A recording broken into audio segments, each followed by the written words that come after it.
ও যে 17 বছর 18 বছর 20 বছর বয়সে জানা বিচার লিপ্ত হয়ে যাচ্ছে, কিন্তু ও যদি আল্লাহকে ভয় পেত আর শারীরিক চাহিদার জন্য আল্লাহর কাছে বলতো, আল্লাহ আমাকে ধৈর্য দাও, আমি রোজা রাখতেছি, আমাকে সাহায্য করো, আমাকে তৌফিক দাও, আমাকে উত্তীর্ণ করো, বিবাহ পর্যন্ত আমাকে তৌফিক দাও, তাহলে আল্লাহ যিনি রহমান, যিনি ওদুদ প্রেমময়, তুমি আল্লাহর ভয়ে জানা বাদ দিলা, আল্লাহর কাছেই চাইলা, ধৈর্য আল্লাহর জন্যই ধরলা, আশা আল্লাহর কাছেই করো, তিনি কি তোমাকে ফিরাবে?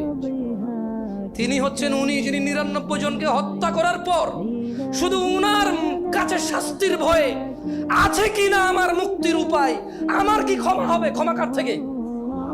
তাহলে ওই যে বনি ইসরায়েলের ঘটনা, ও 99টা মানুষকে মারার পর কার কাছে ক্ষমার জন্য? ক্ষমা হবে কিনা ব্যাকুল হয়ে গেছে, কার কাছের জন্য? আল্লাহ থেকে। ওকে যাদেরকে মেরে ফেলছে তাদের কাছের জন্য। ও তো টেনশন করতেছে যে আমাকে কি মাফ করবে কেউ, আল্লাহ কি আছে যে আমাকে মাফ করবে, বা আমার কি ক্ষমা হবে? 99টা মারার পরও কি ক্ষমা পাবো আমি? আল্লাহ কি ওর জন্য জমিনকে কাছে করে দেয় নাই?